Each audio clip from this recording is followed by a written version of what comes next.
Okay, here. Je pense que je dois repartir depuis le début. She Elle dit qu'elle says n'aime pas ma façon de she faire la doesn't like the way vaisselle I et de wash faire le dishes lit. or make the bed. Yes, Je me sens en colère et j'ai du ressentiment. yes. I Parce feel que j'ai as I besoin que ma expressed façon de because I faire need les to be choses accepted for et my mon envie de les willingness and faire soient ability acceptées. to do a job the way I do it. Yes. I would like Je you voudrais to que tu acknowledge accueilles, my que tu work reconnaisses mon positively. travail, Even if I don't feel même like si je n'ai pas envie. Comment voudrais-tu que je réponde positivement quand un idiot peut faire un meilleur travail que toi? Ça, c'est la dernière partie. Elle me dit qu'elle ne peut pas reconnaître positivement mon travail parce que je ne le fais pas de la manière dont il devrait être fait. Oui, le problème est avec la requête. Que voulez-vous que cette personne fasse? Je pense que vous cherchez à dire ceci.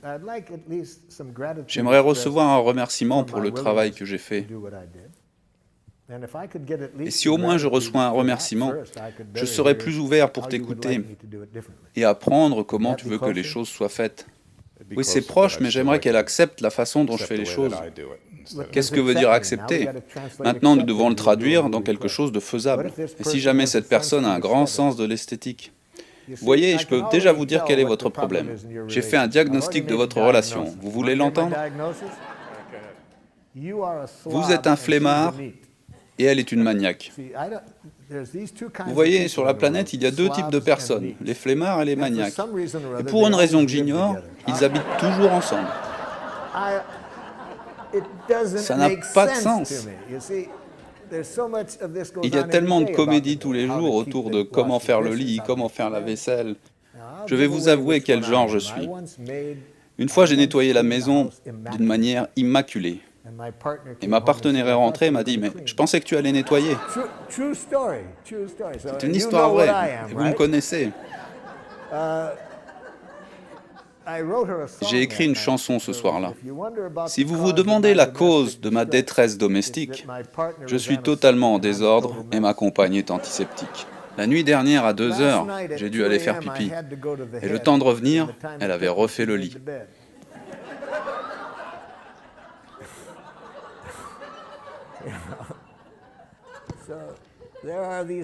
Il y a les flemmards et les maniaques. J'ai une idée pour la paix mondiale. Mettez les flemmards d'un côté et les maniaques de l'autre. Et comment revient-on à mes besoins maintenant que vous avez fait un diagnostic? Je pense que vous devriez dire à la maniaque quelque chose comme ça.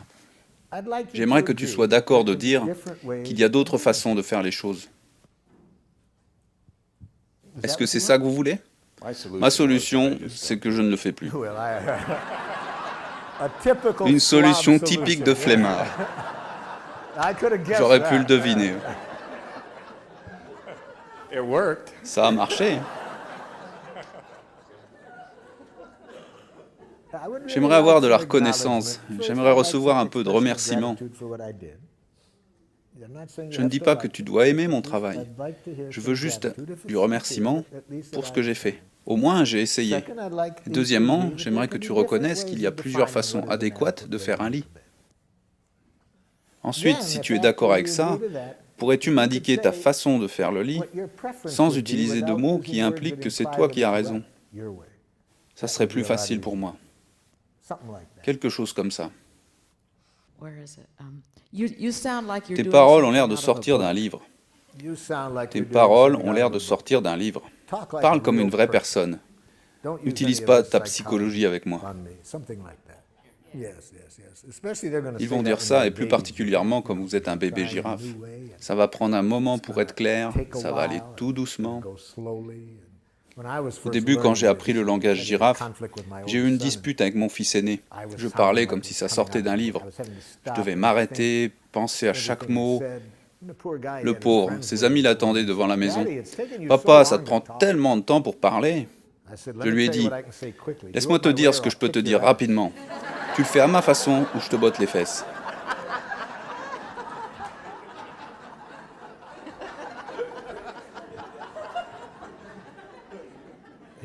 Il a dit « Prends ton temps, papa. » Ceux qui me connaissent dans mon passé de chacal sont patients.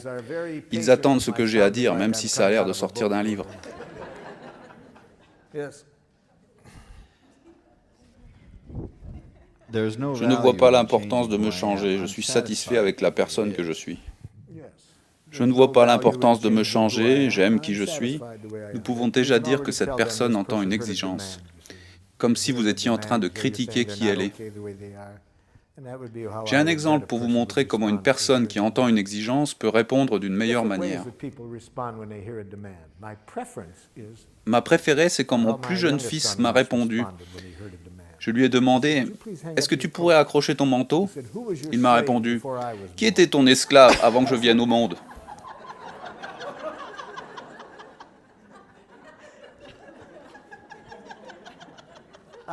J'aime bien cette façon, car on entend clairement que pour lui, c'est une exigence.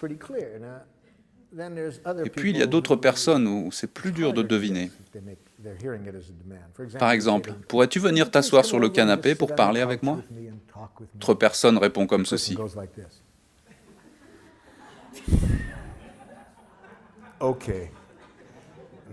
Ah, si vous êtes malin, maintenant vous dites « Ok, non, laisse tomber ». Ils entendent une exigence, mais ils baissent les bras, vous voyez. Mais le pire, ce sont les gens qui entendent votre requête comme une exigence et qui répondent comme ceci. Ah oui, oui, bien sûr, je vais le faire. Et puis ils le font. Mais ils l'ont fait pour acheter de l'amour. Ils ont eu peur d'être moins aimés s'ils ne le faisaient pas. Comment vous vous en rendez compte? Vous vous en rendez compte à un moment ou à un autre. Comme par exemple cette jeune femme qui est venue taper à ma porte. À 2 heures du matin, ma sonnette retentit. Il pleut des cordes dehors.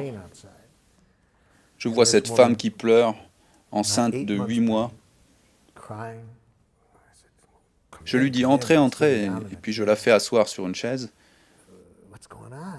Je lui ai dit « Mais qu'est-ce qui se passe ?» Je ne savais pas comment elle était arrivée là. Sa mère avait participé à un de mes ateliers un mois plus tôt. Elle lui a dit d'aller me voir, parce qu'on habitait dans la même ville. C'est comme ça qu'elle est arrivée chez moi.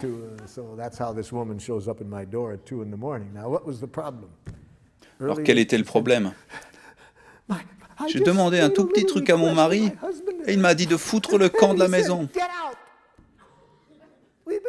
Ça fait 8 ans qu'on est mariés ensemble, il est tellement gentil, il fait toujours tout ce que je veux. Et maintenant il me dit, barre-toi. Tout de suite j'ai compris le problème. C'était un chacal qui dit oui. Quelqu'un qui l'aime lui demande quelque chose, et il pense qu'il doit le faire pour acheter de l'amour, pour prouver qu'il est une personne aimante. Elle s'en aperçoit donc 8 ans plus tard, et une nuit, elle paye. Et j'avais raison.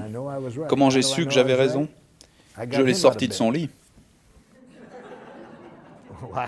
Pourquoi je devrais être celui qui parle à sa femme à 2 heures du matin pendant que lui est en train de dormir? Je l'ai appelé et je l'ai invité à venir. C'était bien un chacal qui dit oui. Il ne savait pas dire non. Pendant 8 ans, il s'est laissé faire, et cette nuit-là, il a craqué. C'est comme ça que vous le découvrez, après 8 ans. Il entendait des exigences. Concernant les réponses que vous avez eues tout à l'heure, si vous voulez vivre vieux, surtout ne demandez pas à écouter ce qu'un chacal pense. Ne jamais faire attention à ce que pense un chacal. Vous serez en meilleure santé.